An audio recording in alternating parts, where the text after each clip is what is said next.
On dit que lorsqu'on perd un être cher, le chagrin devient notre ombre. Ce qu'on ne vous dit pas, c'est comment certaines ombres poussent des dents. Je m'appelle Marguerite.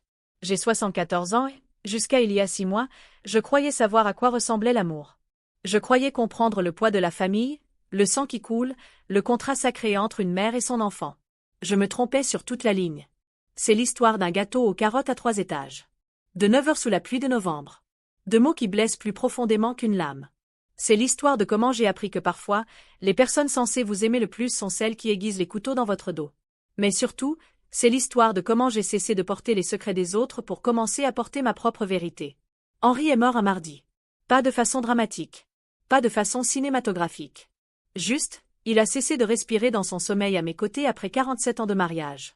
Un instant, il était là, ronflant de ce léger sifflement qui m'agaçait, et le lendemain matin, il n'y avait que le silence et l'odeur de son eau de Cologne encore collée à son oreiller. Les funérailles étaient ce que sont les funérailles. Des fleurs, des larmes, des ragoûts et des gens qui disaient des choses comme « il est dans un meilleur endroit maintenant », tandis que toi, tu restes là, à penser que le meilleur endroit était juste ici, à côté de moi, à te plaindre du temps et à lire le journal trop fort. Mais Claire, ma fille. Claire m'a tenu la main pendant tout ce temps. Maman, murmura-t-elle au bord de la tombe, ses doigts enroulés autour des miens. On va prendre soin l'un de l'autre maintenant, d'accord? Toi et moi. Je la croyais. Mon Dieu, je la croyais. Pendant le premier mois après la mort d'Henri, Claire appelait tous les jours. Parfois 2 fois. Comment est-ce que je mangeais? Est-ce que je prenais mes médicaments contre l'arthrite? Est-ce que j'avais besoin de faire les courses? Devait-elle venir? Tu n'as pas à t'inquiéter pour moi, lui disais-je, mais secrètement, j'adorais ça. J'adorais me sentir utile, j'adorais que ma petite fille, même à 49 ans, veuille toujours sa mère près d'elle. Henri et moi avions bâti une belle vie. Notre maison à Versailles, petite mais bien financée. Des économies à la banque. Une retraite qui me permettrait de vivre confortablement. Je n'étais pas riche, mais pas pauvre non plus. J'étais stable, en sécurité. Et Claire le savait. Les appels ont commencé à changer vers le 2e mois. Maman, je ne veux pas t'inquiéter, mais la conjoncture économique a été désastreuse pour l'entreprise de Sébastien. Sébastien, son mari. 15 ans de mariage, et je n'arrivais toujours pas à comprendre ce qu'il faisait vraiment comme travail. Un métier dans le conseil et les marchés internationaux qui semblait exiger beaucoup de costumes coûteux et de dîners d'affaires, mais jamais assez d'argent pour payer les factures. Oh, disais-je en remuant mon café, le téléphone coincé entre mon oreille et mon épaule. Son plus gros client s'est désisté la semaine dernière. Et avec Emma qui commence l'université l'année prochaine, la voix de Claire s'éteignait, lourde de sous-entendus. Emma, ma petite fille. Emma, la belle et lumineuse, avec les yeux de son père et le sourire de sa mère. Emma qui envisageait d'étudier les lettres à la Sorbonne, qui écrivait des poèmes qui me faisaient fondre de fierté. De combien as-tu besoin? Me suis-je entendu demander. Et comme ça, tout a commencé. D'abord, il y avait 2000 € pour les frais de scolarité d'Emma. Puis 5000 pour un acompte sur une nouvelle voiture. L'ancienne de Claire était tombée en panne subitement. Puis 10 000 pour aider Sébastien à restructurer son business model. À chaque fois, Claire pleurait un peu. À chaque fois, elle disait des choses comme « Je déteste te demander ça, on te remboursera dès que les choses s'amélioreront, et tu es une telle bénédiction, maman. » À chaque fois, j'ai dit oui. Parce que c'est ce que font les mères, non? On donne. On se sacrifie. On s'assure que nos enfants ne manquent de rien, même quand ils seront grands, même quand c'est nous qui devrions prendre soin d'eux. Même quand quelque chose au fond de nous murmure que quelque chose cloche. Au bout de 6 mois, j'avais co-signé un prêt pour leur nouvel appartement dans le 16e arrondissement. Un appartement avec des baies vitrées, des plans de travail en marbre et un loyer plus élevé que ce que j'avais jamais gagné en un mois. C'est un investissement pour notre avenir, m'a expliqué Sébastien, la main sur mon épaule, un large sourire mélancolique. La valeur de l'immobilier dans ce quartier ne fait qu'augmenter. On va se constituer un capital, et à la vente, tu récupéreras ton investissement plus les intérêts. J'ai signé les papiers parce que Claire avait l'air pleine d'espoir. Parce qu'Emma m'a serré dans ses bras et m'a appelée la meilleure grand-mère du monde. Parce qu'elle me faisait sentir utile, nécessaire, importante. J'ai signé les papiers parce que je me sentais seule. Avec le recul, je vois tous les signes que j'avais manqués. Comment les appels de Claire sont devenus plus courts, plus professionnels. Comment les visites sont devenues moins fréquentes, toujours avec une excuse. Le travail était intense, Emma avait des activités, Sébastien avait une conférence. Comment ils ont arrêté de me demander de mes nouvelles et ont commencé à se concentrer sur ce que je pouvais leur apporter. Mais le chagrin, en fin de compte, donne soif de connexion. Il vous rend prêt à payer n'importe quel prix pour sentir que vous comptez encore pour quelqu'un. Octobre arriva, avec son ciel gris et ses premières ténèbres. Le 50e anniversaire de Claire approchait, le 15 novembre. À cette même date, j'ai réalisé avec un peu de surprise qu'Henri et moi avions eu notre premier rendez-vous il y a 52 ans. Je voulais faire quelque chose de spécial. Quelque chose qui nous rappellerait qui nous étions avant l'argent, les faveurs et les conversations prudentes. Quelque chose qui rappellerait ma petite fille qui se blottissait contre moi le dimanche matin, me réclamant des histoires et du lait chaud au miel. Je me souvenais de son gâteau préféré d'enfance. Un gâteau aux carottes avec un glaçage au fromage frais, mais pas n'importe lequel, celui que ma mère préparait pour les grandes occasions.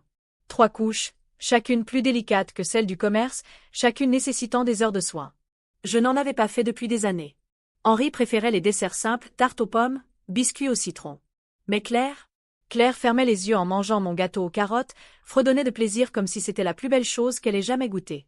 La recette de grand-mère, racontait-elle fièrement à ses amis. C'est dans notre famille depuis des générations. Ce n'était pas tout à fait vrai, je l'avais adaptée au fil des ans, je l'avais faite mienne mais j'aimais qu'elle la revendique, qu'elle la considère comme quelque chose de précieux transmis de génération en génération. Peut-être, me suis-je dit, que si je refaisais ce gâteau, nous pourrions nous retrouver. Peut-être qu'en me présentant à sa porte avec ce cadeau de notre histoire commune, nous pourrions nous souvenir de ce que nous représentions l'une pour l'autre, au-delà des virements bancaires et des documents de prêt. J'ai décidé de lui faire une surprise. 14 novembre. La veille de l'anniversaire de Claire. Je me suis réveillée à 5 heures du matin, non pas par obligation, mais parce que mon corps le faisait depuis des mois. Il s'avère que dormir devient facultatif quand on est constamment à l'écoute des bruits dans une maison vide. La météo annonçait de la pluie plus tard, mais je n'étais pas inquiet. Un peu d'eau ne faisait jamais de mal, et le trajet jusqu'au nouvel appartement de Claire ne durait que 2 heures. 3 heures si la circulation était mauvaise. J'avais tout prévu. Je passerais la matinée à cuisiner, vraiment cuisiner, pas juste à mélanger les ingrédients. Je prendrais mon temps pour chaque couche, laissant les saveurs se développer.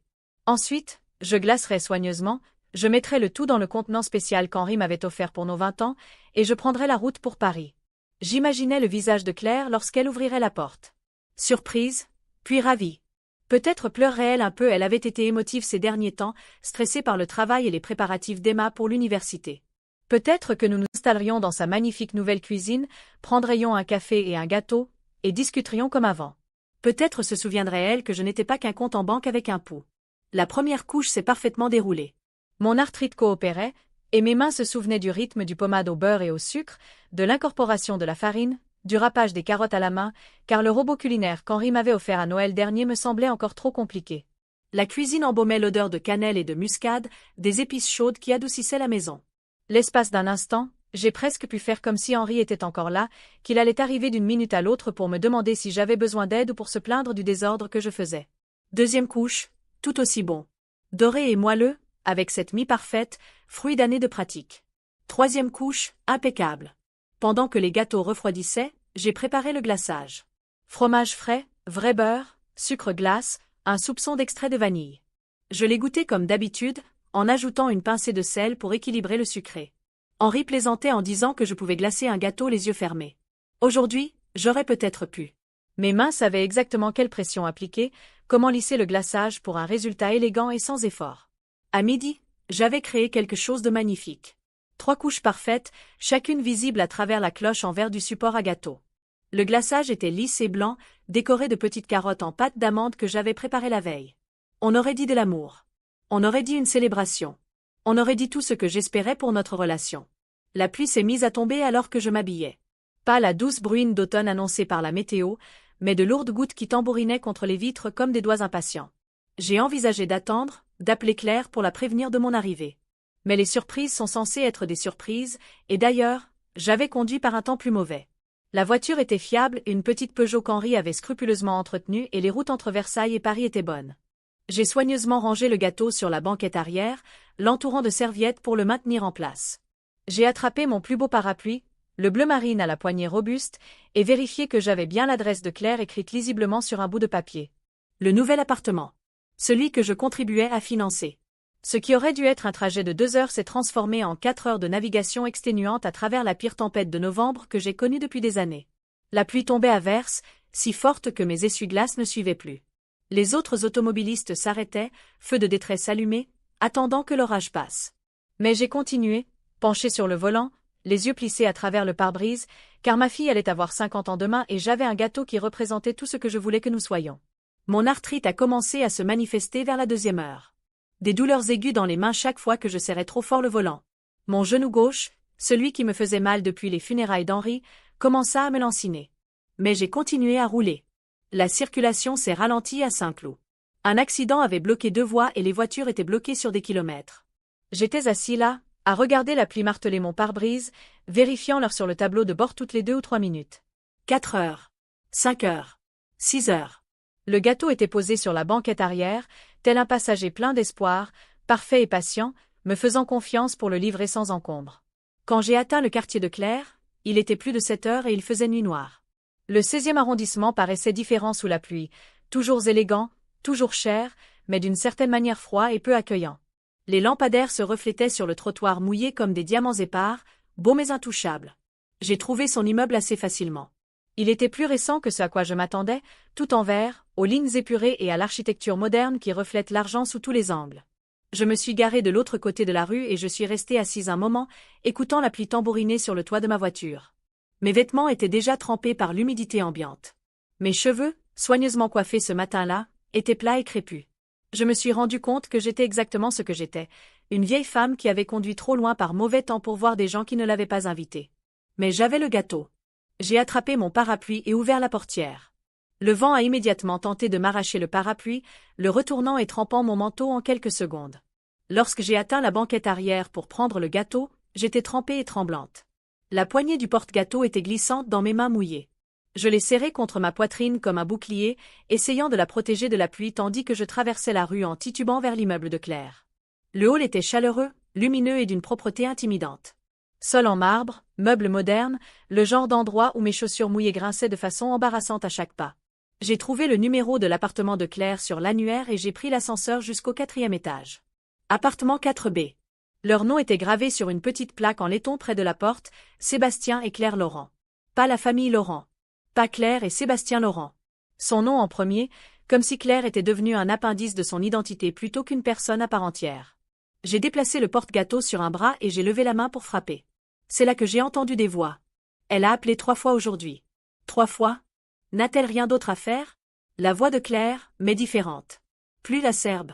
Irritée comme je ne l'avais jamais entendue s'adresser à moi auparavant. Ma main s'est figée à mi-chemin de la porte. Que voulait-elle cette fois? La voix de Sébastien, tout aussi agacée. Rien d'important. Juste, prendre des nouvelles, dit-elle. Elle s'enquiert des candidatures d'Emma à l'université, se demandant si on avait eu des nouvelles de la Sorbonne. Les mêmes questions qu'elle avait posées hier. Je me suis rapproché de la porte, le porte-gâteau lourd dans mes bras. La pluie me coulait toujours sur le visage, ou peut-être était-ce tout autre chose. Tu sais de quoi il s'agit? Continua Sébastien. Elle se sent seule. Henri est parti depuis quoi? 6 mois? Et maintenant, elle pense qu'on va combler ce vide pour elle. Je sais, et je suis désolée pour elle, vraiment. Mais Sébastien.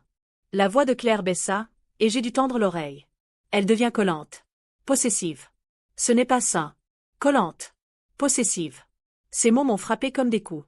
Tu te souviens la semaine dernière, quand elle est arrivée à l'improviste avec des courses. Elle a dit qu'elle était juste dans le coin? Versailles est à 40 kilomètres.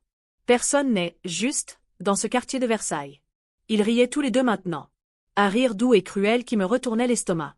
Et l'histoire d'argent, dit Sébastien. Ne vous méprenez pas, je suis reconnaissant pour son aide, mais elle agit comme si cela lui donnait le droit d'être impliquée dans chacune de nos décisions. Exactement. Le mois dernier, elle m'a demandé si nous avions vraiment besoin du nouveau canapé. Le nouveau canapé. Dans notre propre appartement. C'était comme si elle analysait nos choix. J'avais posé des questions sur le canapé. Non pas parce que je jugeais leurs dépenses, mais parce qu'il avait coûté 3 000 € et qu'ils avaient évoqué des difficultés financières la semaine précédente. J'essayais de comprendre comment ils pouvaient s'offrir des meubles de luxe tout en me demandant de co-signer des prêts. Je pensais être utile. Inquiète. Maternelle. Voilà ce que je ne comprends pas, continua Sébastien. Elle a beaucoup d'argent. La maison est payée, Henri l'a laissée dans le confort, elle a une retraite décente. Pourquoi ne voyage-t-elle pas? Ne se trouve-t-elle pas des loisirs? Ne se fait-elle pas des amis de son âge? Parce que ça demanderait des efforts, dit Claire, et je l'entendais bouger, peut-être dans la cuisine. C'est plus facile de s'accrocher à nous et de nous rendre responsables de ses besoins émotionnels. S'accrocher à eux. Besoins émotionnels. Honnêtement, dit Sébastien, et sa voix se rapprochait de la porte. Parfois, je me dis que ce serait plus facile si. Il s'est tu, mais Claire a compris la pensée sans difficulté. Si elle avait un accident ou quelque chose comme ça. Mon Dieu, c'est horrible, mais, oui. Parfois, je pense la même chose. Non pas que je veuille qu'il lui arrive quelque chose, mais le besoin constant, les appels, les culpabilisations. La manipulation, ajouta Sébastien. Parce que c'est vraiment ça. De la manipulation émotionnelle. Oh, je suis si seule. Oh, ton père me manque. Oh, je ne sais pas comment utiliser la nouvelle télécommande. Tout est fait pour nous faire culpabiliser afin que nous passions plus de temps avec elle. Et ça marche, soupira Claire. Que Dieu me vienne en aide, ça marche à tous les coups. Je me tenais là, dans le couloir, trempée jusqu'aux os, tenant un gâteau aux carottes parfait qui me semblait soudain la chose la plus pathétique au monde. De l'eau coulait de mon manteau sur la moquette coûteuse du couloir. Mes mains tremblaient, mais pas à cause du froid. Manipulation. Culpabilisation. Besoin émotionnel. Étais-je vraiment devenue comme ça? Étais-je vraiment comme ça que ma fille me voyait? Tu sais ce qu'Emma m'a demandé la semaine dernière? A demandé Claire, et j'ai entendu le sourire dans sa voix. Elle a demandé si grand-mère allait bien parce qu'elle semblait, désespérée, quand elle a appelé. Désespérée. Par la bouche des bébés. Même Emma.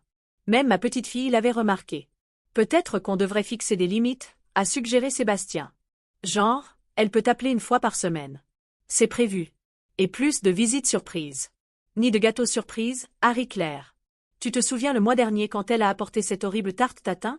Elle en était si fière, mais elle était complètement détrempée. Henri l'a probablement aidée à la cuisiner toutes ces années, et maintenant elle essaie de la faire toute seule et c'est juste, triste. Ma tarte tatin. J'ai passé un après-midi entier dessus, à essayer recette après recette jusqu'à ce que je trouve la bonne. J'étais si heureuse de le partager avec eux, si fière d'être encore capable de créer quelque chose de beau. Ils l'avaient mangé, souri et remercié. Claire avait même demandé la recette. Il m'avait menti en face. Le truc, c'est que, continua Sébastien, je comprends qu'elle soit en deuil. Moi aussi. Mais elle ne peut pas s'attendre à ce qu'on mette nos vies entre parenthèses parce qu'elle est seule. Nous avons nos propres problèmes, nos propres stress. L'entreprise est encore en pleine reprise, l'université d'Emma va coûter une fortune, et maintenant avec le nouveau prêt immobilier. Le prêt immobilier que j'avais co-signé. Le prêt immobilier qui leur permettait de vivre dans ce bel appartement dans ce quartier chic tout en se plaignant de mon indigence et en plaisantant sur ma mort. Peut-être, dit lentement Claire, qu'il faudrait qu'on réfléchisse à une sorte de logement avec assistance pour elle. Elle a 74 ans, elle est seule dans cette grande maison, elle a clairement du mal à gérer son indépendance. Tu veux dire comme une maison de retraite? Pas une maison de retraite, mais une sorte de résidence pour personnes âgées. Un endroit où elle aurait des gens de son âge à qui parler, des activités pour l'occuper. Un endroit où elle ne serait pas aussi dépendante de nous pour ses interactions sociales. Il voulait m'enfermer. Il voulait me priver de mon indépendance, de ma maison, de mon autonomie, et m'enfermer dans un endroit approprié pour quelqu'un de mon âge. Un endroit où je ne gênerais pas leur vie active et importante. Comment aborder le sujet? Demanda Sébastien. Prudemment. On présenterait ça comme une inquiétude pour sa sécurité, son bien-être. Ce qui est le cas, en réalité. Ce n'est pas sain pour elle d'être aussi isolée. Isolée. Je n'étais pas isolée. J'étais seule, ce qui est différent. J'étais seule parce que mon mari est décédé et que ma fille était devenue trop occupée et importante pour consacrer du temps à sa mère, sauf quand elle avait besoin d'argent. Tu sais le pire? Demanda Claire, et sa voix avait pris ce ton particulier que les femmes utilisent lorsqu'elles s'apprêtent à révéler un secret. Je crois qu'elle apprécie vraiment d'être la martyre. La veuve pauvre, la mère solitaire, la femme qui sacrifie tout pour sa famille ingrate. Cela lui donne une identité, un but. Exactement. Et tant que nous continuons à le permettre, on continue à le laisser faire. Mon Dieu, écoute-nous. On dirait qu'on parle d'une personne accro. Ils rirent tous les deux à nouveau, et cette fois, le son résonna comme du verre brisé dans mes oreilles. Une personne accro. Voilà ce que j'étais pour eux. Accro à l'amour, à l'attention, au sentiment d'être désiré et désiré par mon propre enfant. Et ils avaient raison, non? J'étais pathétique. J'étais désespérée. J'avais conduit 4 heures sous la tempête pour surprendre quelqu'un qui aurait souhaité que j'aie un accident pour ne plus avoir à s'occuper de moi. J'ai baissé les yeux vers le gâteau dans mes bras. 3 couches parfaites, un glaçage au fromage frais, de minuscules carottes en pâte d'amande qu'il m'avait fallu 1 heure pour façonner. Des heures de travail, des décennies d'amour, réduits à un symbole de mon propre besoin. Il parlait encore, mais je ne pouvais plus écouter. Quelque chose en moi était devenu très silencieux, très immobile. Pas brisé, ça viendrait plus tard. Juste, vide. Je me suis retournée et suis retournée à l'ascenseur, mes chaussures mouillées grinçant sur le sol en marbre. Dans le hall, j'ai posé le porte-gâteau sur une de ces chaises modernes et intimidantes et je l'ai ouvert. Le gâteau était toujours parfait. Magnifique. 3 couches d'espoir, de tradition et d'amour mal avisé. Je l'ai sorti de son porte-gâteau et l'ai posé sur la table basse du hall. Que quelqu'un d'autre le trouve, le mange, l'apprécie. Qu'il apporte de la joie à quelqu'un qui n'avait pas passé sa soirée à découvrir qu'il n'était rien de plus qu'un inconvénient enveloppé d'obligations. Puis je suis sorti sous la pluie. Je ne me souviens pas du trajet du retour. Pas vraiment. Je sais que je suis rentrée à Versailles saine et sauve car je me suis réveillée le lendemain matin dans mon propre lit, portant encore les vêtements humides de la veille. Mais les heures entre le moment où j'ai laissé ce gâteau dans le hall de Claire et celui où j'ai ouvert les yeux sur le soleil du 15 novembre sont perdues pour moi. Le chagrin, j'ai appris, n'est pas toujours dramatique. Parfois, c'est juste l'absence. Un espace où se trouvaient autrefois les sentiments. L'anniversaire de Claire. 50 ans aujourd'hui. Le téléphone a sonné à 20h30. Identifiant de l'appelant, Claire Mobile. Je l'ai fixé du regard, cet appareil qui m'apportait tant d'espoir et tant de douleur depuis des mois. 4 sonneries. 5. Puis la messagerie vocale. 30 secondes plus tard, la sonnerie a recommencé. Cette fois, j'ai répondu. Maman? Maman, où es-tu? On a trouvé le plus beau gâteau dans le hall de l'immeuble de Sébastien hier soir. Personne ne sait qui l'a laissé, mais il ressemble exactement à la recette du gâteau aux carottes de grand-mère. N'est-ce pas étrange?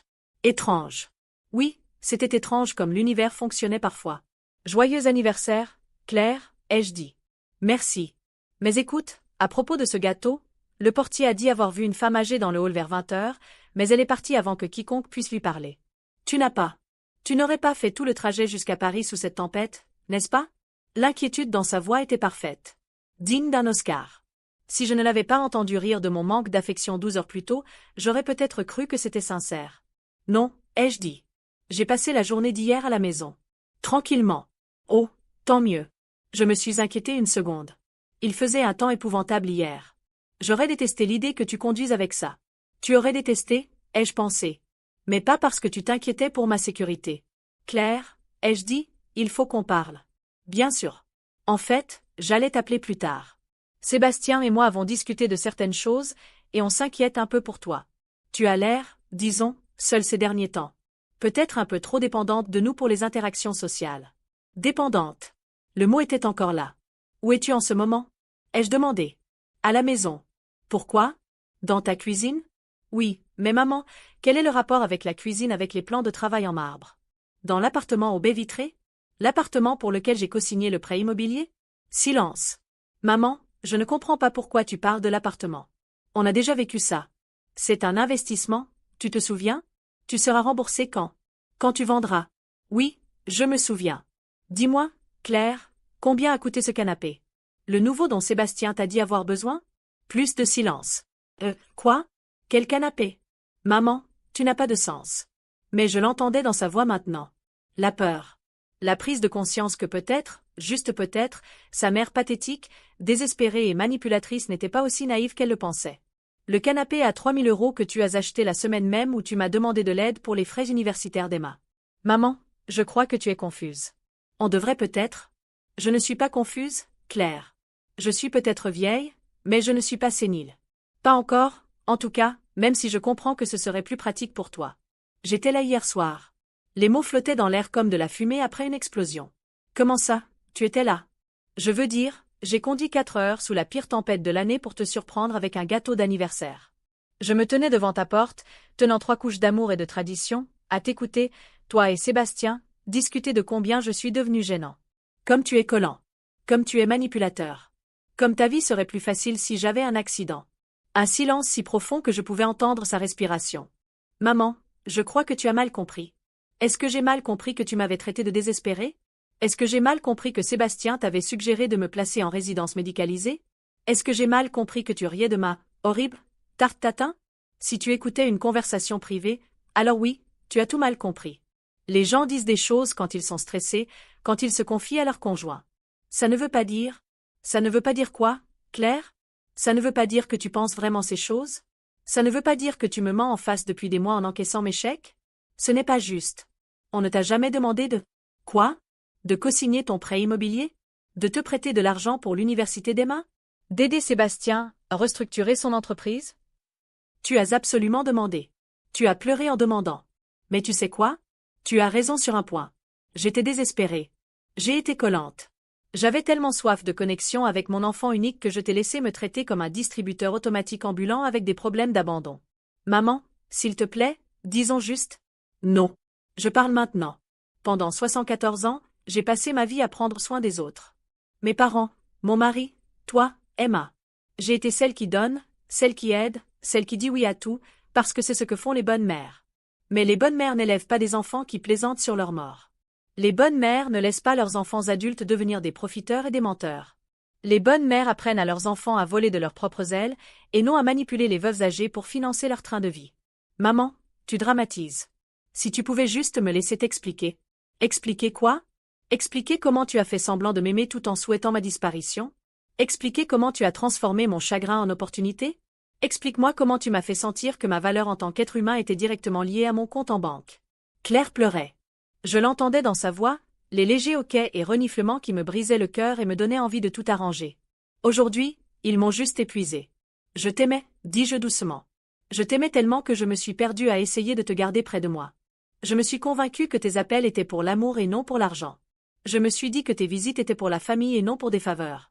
Maman, je t'aime. On t'aime. Hier, c'était juste, on était stressés, on a dit des choses qu'on ne pensait pas. Non, Claire. Hier, tu as dit des choses que tu pensais, mais que tu n'avais jamais voulu que j'entende. Il y a une différence. Je vais raccrocher.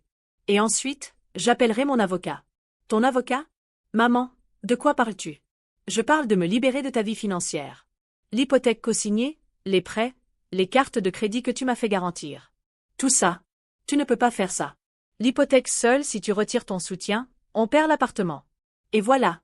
Pas, s'il te plaît, ne gâche pas notre relation. Réglons ça, ou, je suis désolée pour ce que j'ai dit. Juste une panique totale à propos de l'argent. Oui, j'ai dit. Tu vas probablement perdre l'appartement. Tu vas devoir trouver quelque chose que tu peux vraiment te permettre avec les mystérieux revenus de consultant de Sébastien. Tu vas devoir vivre selon tes moyens plutôt que selon les miens. Maman, s'il te plaît, pense à Emma. Pense à son avenir, à son éducation. Je pense à Emma. Je pense au genre de femme qu'elle apprend à devenir en observant comment tu traites ta mère. Je pense à la leçon que tu lui donnes sur l'amour, la famille et le respect. Au revoir, Claire. Quand tu seras prête à avoir une conversation honnête sur notre relation, pas sur mon argent, ni sur ton confort, mais sur notre relation réelle, appelle-moi. En attendant, j'ai besoin d'un peu de temps pour comprendre qui je suis quand je ne suis pas la solution à leurs problèmes. J'ai raccroché avant qu'elle ne puisse répondre. Puis je me suis assise dans ma cuisine tranquille, dans la maison qu'Henri et moi avions remplie de 47 ans d'amour, de rire et de moments ordinaires, et j'ai pleuré pour tout ce que j'avais perdu. Pas seulement Henri. Pas seulement Claire. Moi-même. J'ai pleuré pour moi-même. Il s'avère que les avocats ne sont pas aussi intimidants qu'ils le paraissent dans les films. Marie-Claire Dubois, aucun lien de parenté avec ma fille, Dieu merci, était exactement le genre de femme que j'aurais dû être depuis le début. 70 ans, aussi tranchante qu'une lame, les cheveux argentés tirés en chignon et le regard qui ne manquait de rien. Madame Bernard, m'a-t-elle dit quand j'ai appelé son bureau cet après-midi-là, que puis-je faire pour vous? Je dois me libérer de certaines obligations financières, ai-je dit. Et je dois réécrire mon testament. Ah!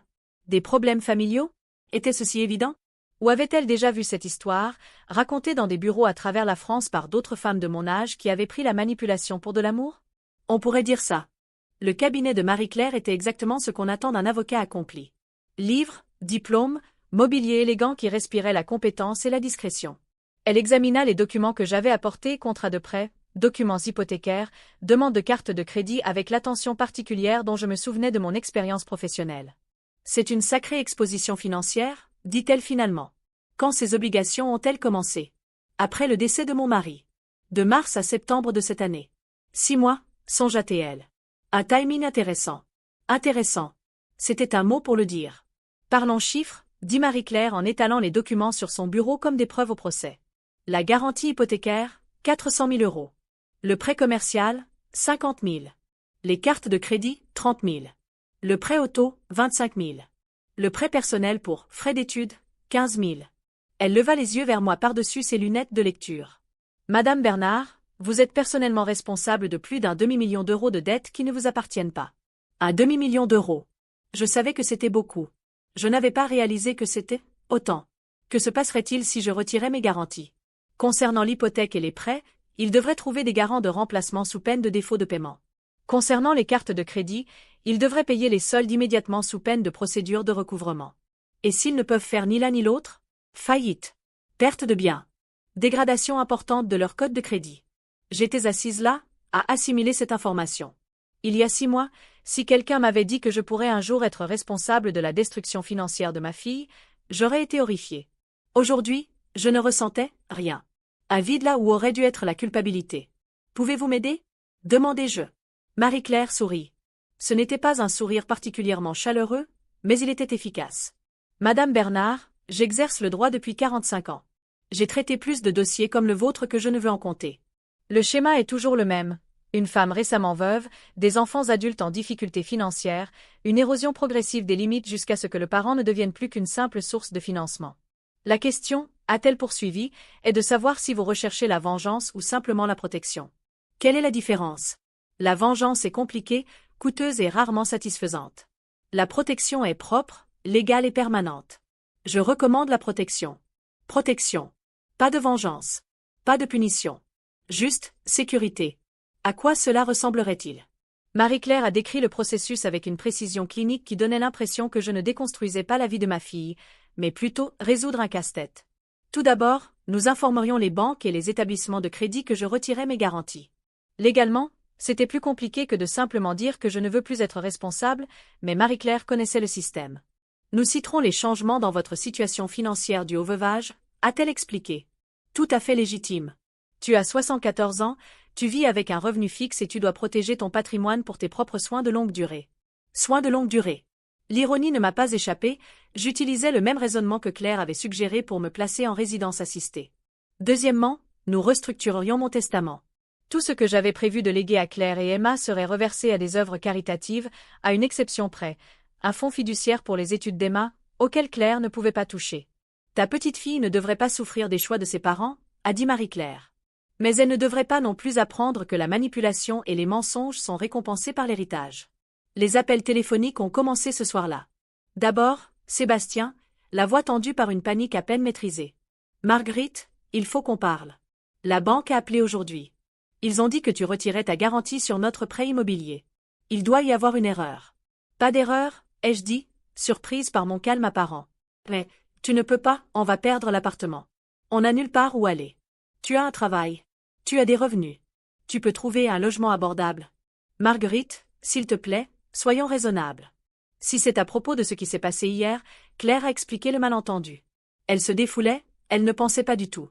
Se défouler. Un si petit mot pour une telle cruauté. Sébastien, dis-je, en 6 mois, toi et Claire m'avez emprunté plus d'un demi-million d'euros. As-tu déjà eu l'intention de me rembourser? Silence. C'est bien ce que je pensais. L'appel suivant est venu de Claire elle-même, 20 minutes plus tard. Cette fois, pas de larmes, pas de culpabilité. Juste une colère froide. Que crois-tu faire exactement? Me protéger. De quoi? De ta propre famille? De gens qui me voient comme une source de financement plutôt que comme un être humain. Ce n'est pas juste et tu le sais. N'est-ce pas? Dis-moi, Claire, quand m'as-tu appelé pour la dernière fois juste pour prendre de mes nouvelles? Pas pour me demander de l'argent, pas pour me tenir au courant de tes problèmes, juste pour parler à ta mère parce que tu voulais entendre sa voix? Un autre silence. Plus longtemps cette fois. Je t'appelle tout le temps. Tu m'appelles quand tu as besoin de quelque chose. Il y a une différence. D'accord, dit Claire, et sa voix prit une dureté que je n'avais jamais entendue auparavant.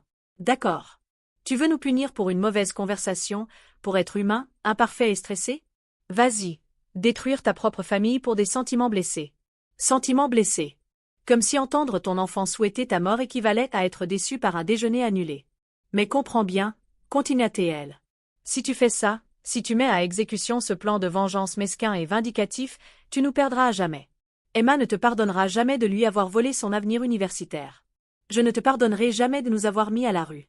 Sébastien ne te pardonnera jamais d'avoir détruit son entreprise. Claire, dis-je, tu m'as perdu dès que tu as commencé à me traiter comme un distributeur automatique plutôt que comme une personne. L'université d'Emma est financée, j'ai créé une fiducie que tu ne peux pas toucher.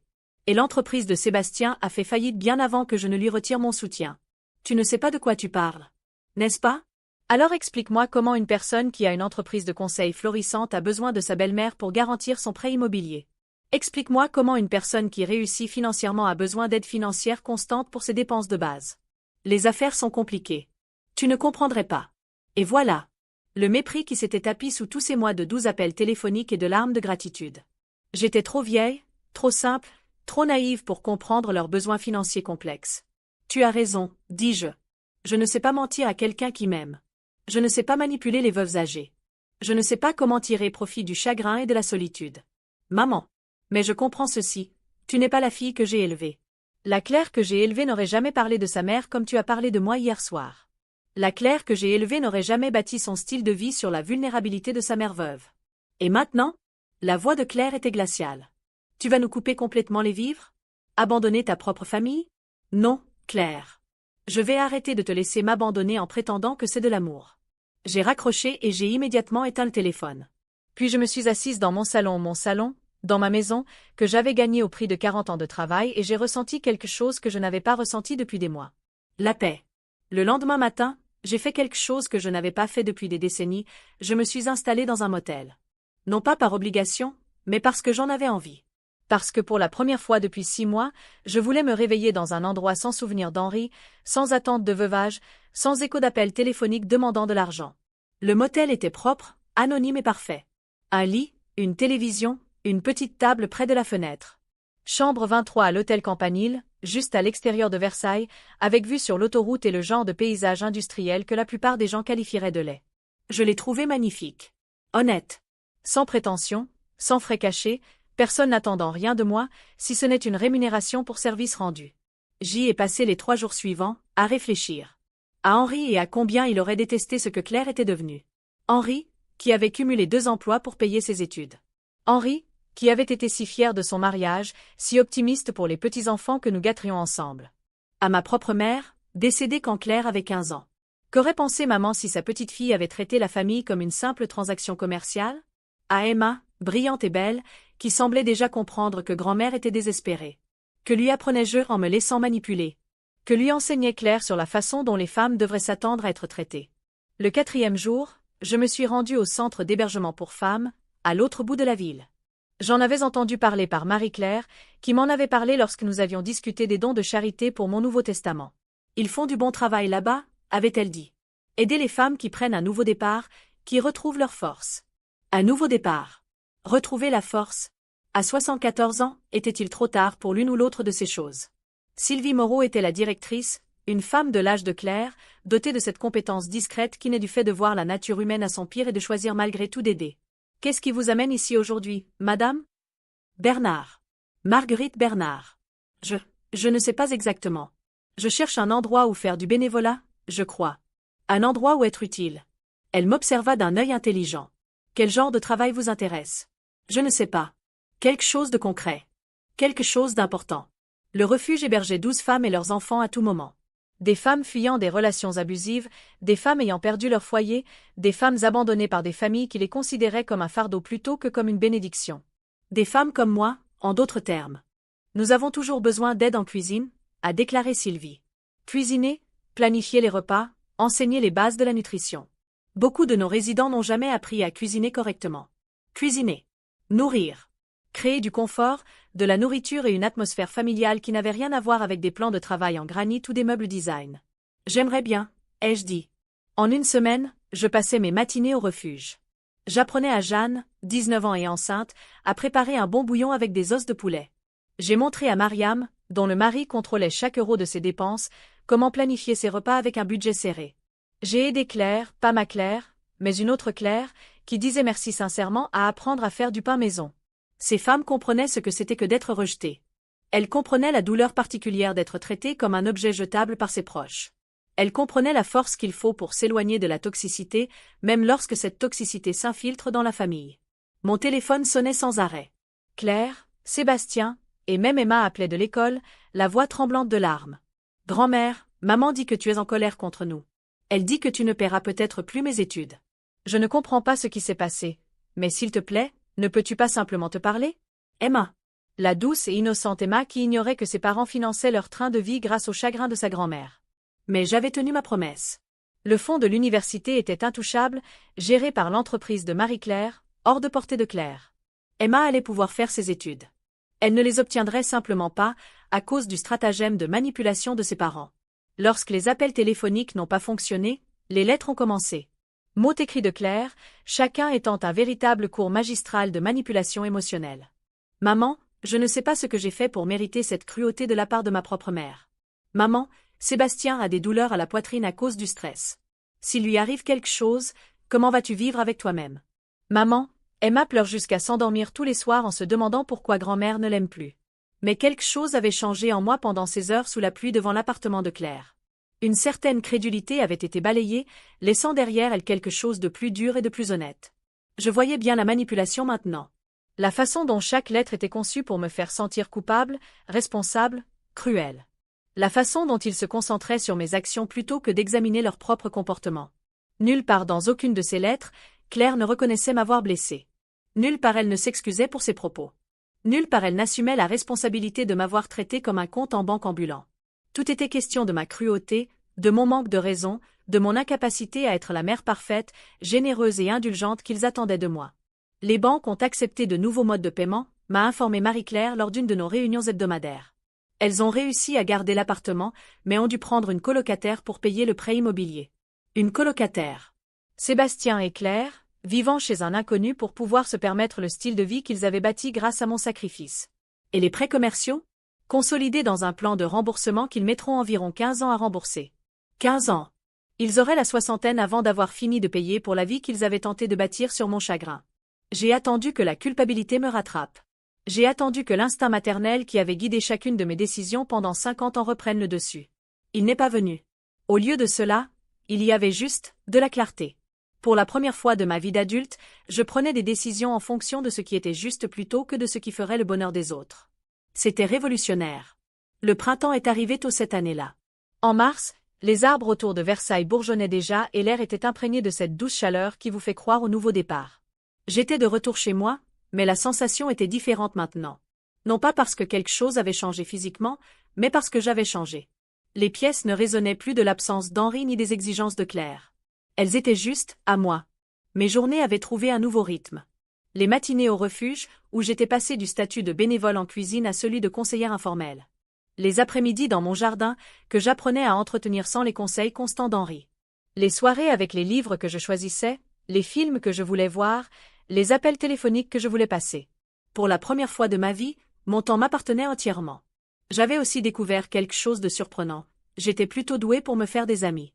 Il y avait Anne du refuge, 68 ans, qui reconstruisait sa vie après que ses enfants adultes lui aient volé ses économies. Il y avait Philippe de la jardinerie, un veuf de mon âge qui partageait ma passion pour les tomates anciennes et n'avait aucune envie d'emprunter de l'argent.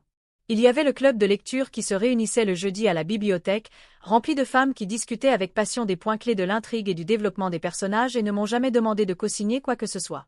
Les tentatives de réconciliation s'étaient multipliées au cours de l'hiver.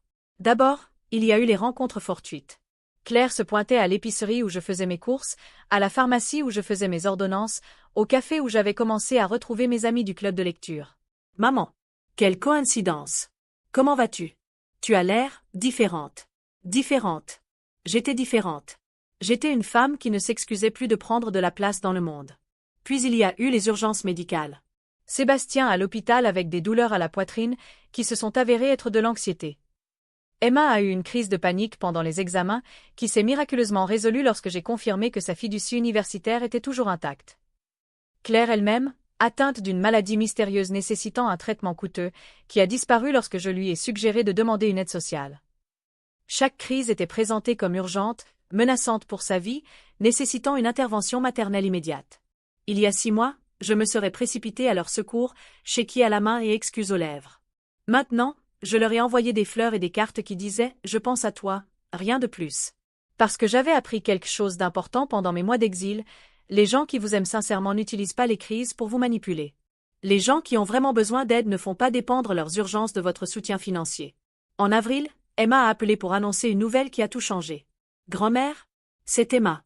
J'ai quelque chose à te dire. » Sa voix était tremblante, incertaine. Pas celle de la jeune femme confiante qui avait été acceptée à la Sorbonne, mais quelqu'un de plus jeune. Effrayée. « Qu'est-ce qu'il y a, chérie?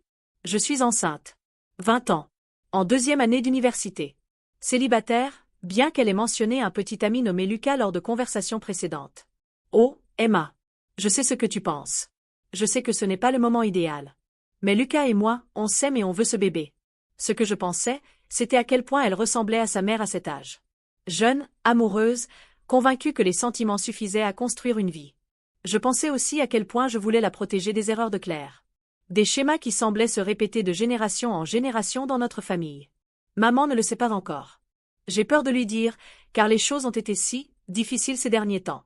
Entre elle et toi, sans parler, et les problèmes d'argent, et tout. Les problèmes d'argent. Même Emma avait appris à exprimer nos dysfonctionnements familiaux en termes financiers. Emma, dis-je prudemment, de quoi as-tu besoin de moi en ce moment? Je n'ai besoin de rien, dit-elle rapidement. Trop rapidement. Je voulais juste que tu le saches. Je voulais que quelqu'un de la famille le sache, qui ne se mette pas immédiatement à calculer les coûts et les conséquences. Quelqu'un de la famille. Comme si Claire et Sébastien avaient transformé la parentalité en un exercice de comptabilité. Veux-tu venir me voir? Demandai-je. Juste toi. On pourrait déjeuner, discuter sérieusement. Pourrais-je? Maman dit que tu ne veux plus nous voir, que tu nous as complètement exclus de ta vie. Bien sûr, Claire formulerait les choses ainsi. Bien sûr, elle ferait de moi la méchante dans l'histoire d'Emma, plutôt que de reconnaître son propre rôle dans notre séparation. Emma, je ne t'ai jamais exclue. J'ai éliminé le dysfonctionnement. Il y a une différence. Elle est arrivée le dimanche suivant, prenant le train de Paris avec juste un petit sac à dos et cette énergie nerveuse qui me rappelait en Claire à cet âge. Mais différente aussi. Emma avait le regard d'Henri, attentionné et bienveillant. Elle avait hérité de sa capacité à écouter, vraiment écouter, sans chercher immédiatement à réparer, contrôler ou manipuler. Nous nous sommes assis dans ma cuisine, la même cuisine où j'avais préparé ce gâteau aux carottes fatidiques 6 mois plus tôt et avons parlé honnêtement pour la première fois depuis des années. Grand-mère, que s'est-il vraiment passé entre toi et maman? Alors je lui ai tout dit. Pas tout, certaines vérités sont trop lourdes pour les épaules d'une jeune femme de 20 ans, mais assez. Le rythme des demandes financières, l'érosion des limites, la nuit où je suis restée sous la pluie à écouter ses parents souhaiter ma mort. Elle pleurait. Pas les larmes manipulatrices que j'avais appris à reconnaître chez ses parents, mais un chagrin sincère pour des relations brisées et une confiance brisée. Je ne savais pas, murmura-t-elle. Enfin, je savais qu'il te demandait de l'argent parfois, mais je ne réalisais pas. Je pensais que c'était juste une question d'entraide. Ça a commencé comme ça, dis-je. Mais à un moment donné, c'est devenu autre chose. Je suis devenu quelqu'un d'autre pour eux. Que veux-tu dire? Je suis devenu une solution à leurs problèmes plutôt qu'une personne dans leur vie. Quand ils me regardaient, ils ne voyaient pas Marguerite à qui son mari manquait et qui apprenait à vivre seule. Ils voyaient Marguerite qui avait de l'argent et qu'on pouvait convaincre de le partager. Emma hocha lentement la tête, la compréhension naissant dans ses yeux. C'est pour ça que maman parle de toi comme ça? Comme si tu étais difficile? Difficile. Un autre mot à ajouter à ma collection.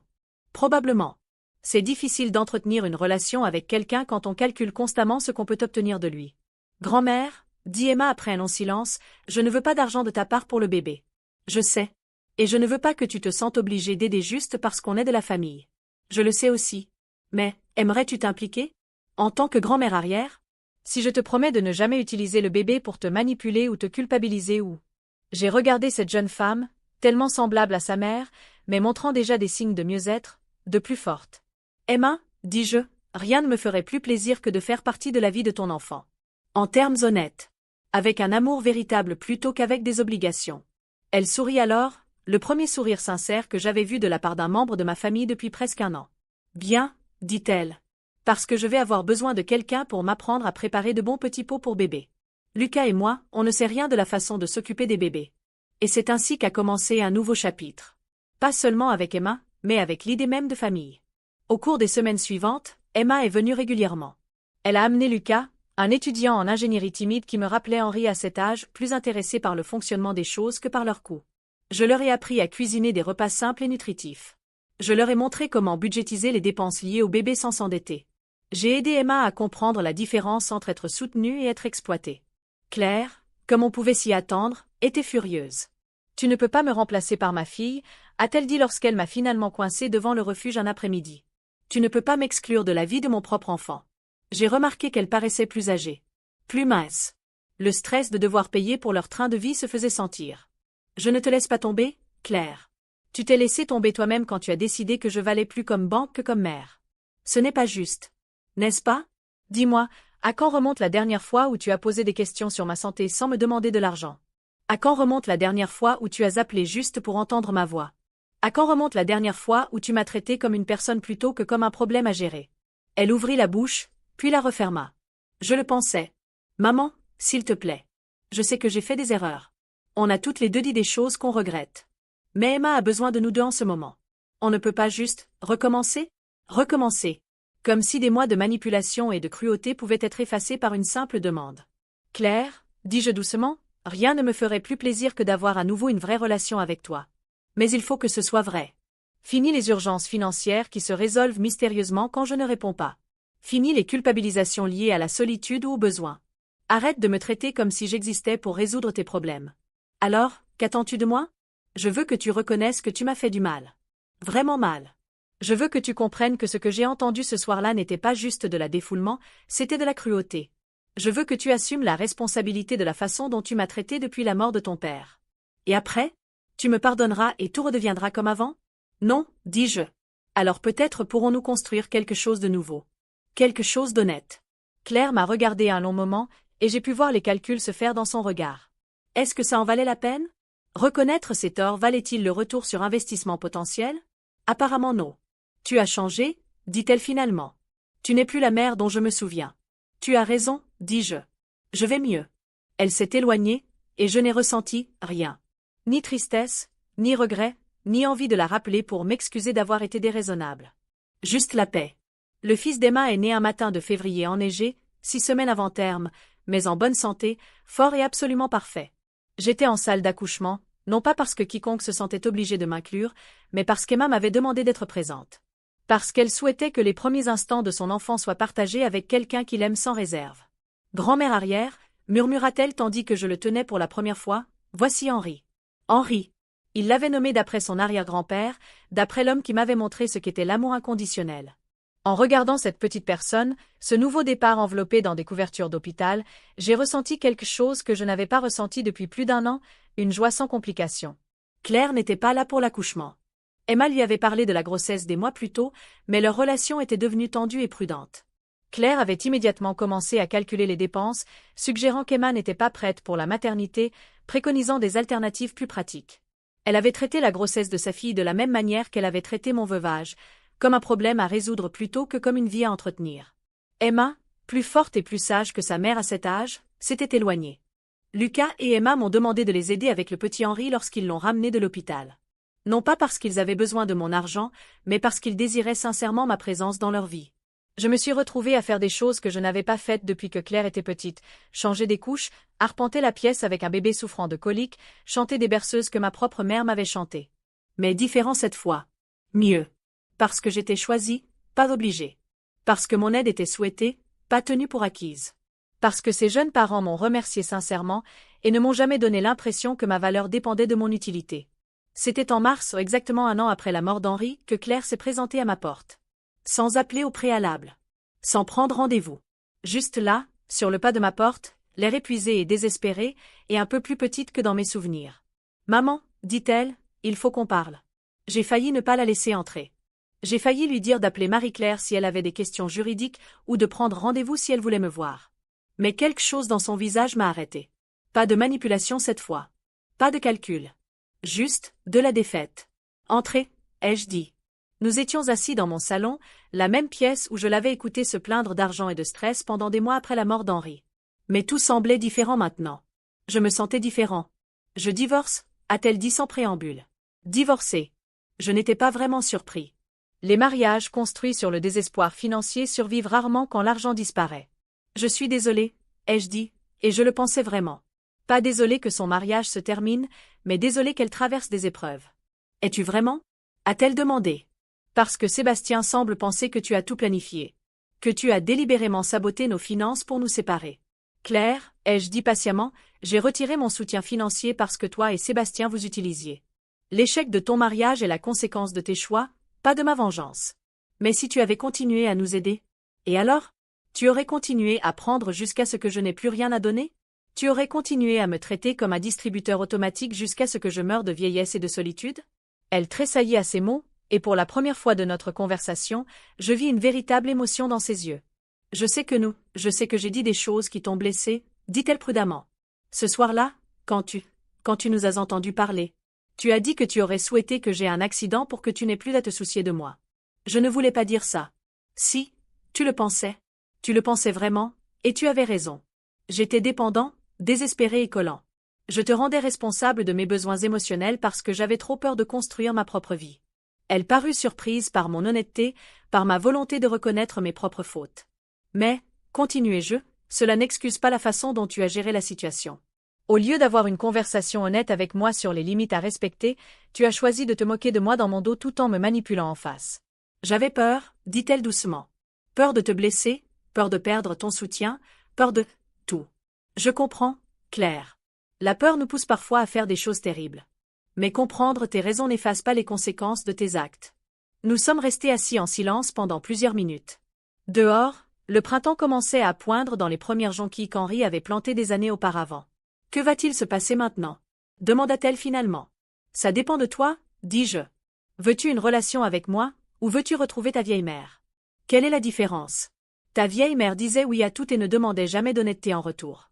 Ta vieille mère privilégiait ton confort à sa propre dignité. Ta vieille mère était si avide d'amour qu'elle confondait être utilisée et être nécessaire.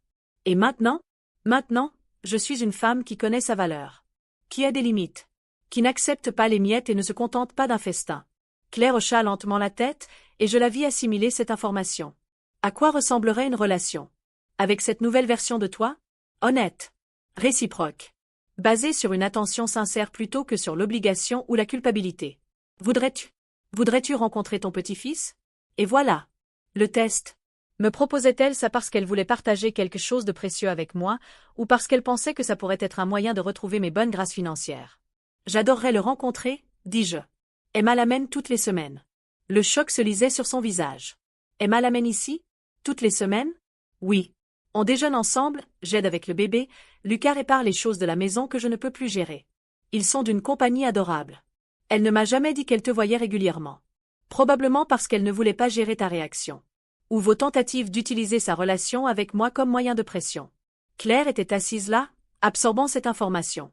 Que sa fille avait choisi d'entretenir une relation avec moi. Qu'elle avait été exclue non pas à cause de ma cruauté, mais à cause de son propre comportement. Maman, dit-elle finalement, je suis désolée. Non pas, je suis désolée que tu aies été blessée, ou, je suis désolée que tu aies mal compris. Juste, je suis désolée. Désolée pourquoi, précisément. Elle prit une grande inspiration.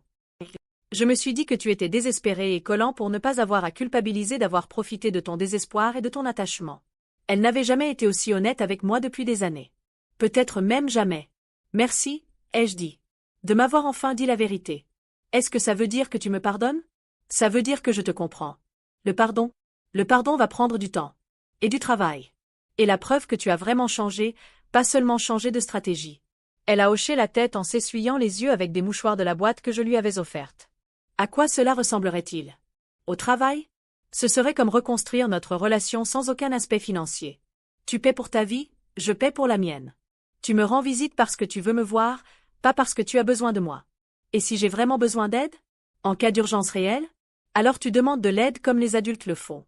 Honnêtement, précisément, avec un plan de résolution clair. Pas avec des larmes, de la manipulation ou du chantage affectif. Je peux le faire, dit-elle. Je veux le faire. On verra. Elle sourit alors, un petit sourire hésitant qui me rappela la petite fille qu'elle était. Est-ce que je peux voir des photos d'Henri? Du bébé? Je lui ai donc montré des photos de son petit-fils sur mon téléphone, d'Emma et Lucas construisant leur petite mais honnête vie ensemble, de la famille née des cendres de notre famille brisée. Claire ne s'est pas transformée du jour au lendemain. Il y avait encore des moments où je la voyais calculatrice, d'autres où elle retombait dans ses vieux schémas de manipulation et d'influence émotionnelle. Mais il y avait aussi des moments authentiques. Des appels téléphoniques qui n'étaient pas des demandes d'aide. Des visites sans but précis. Des conversations sur les livres, la météo et des souvenirs qui n'avaient rien à voir avec l'argent. 6 mois plus tard, Claire est venue à l'une des visites hebdomadaires d'Emma. Gênée au début, incertaine de la façon de gérer la nouvelle dynamique de notre famille. Mais en la regardant tenir son petit-fils, en voyant l'amour sincère dans ses yeux, j'ai entrevu la fille que j'avais élevée. La femme qui existait sous toutes les peurs, le désespoir et les mauvais choix. Emma s'épanouissait en tant que mère, conciliant ses études universitaires avec les soins du petit Henri. Lucas avait trouvé un emploi stable et suffisamment rémunéré pour subvenir aux besoins de sa petite famille sans dette ni dépendance. Il construisait quelque chose de vrai, de durable, basé sur l'amour plutôt que sur l'influence.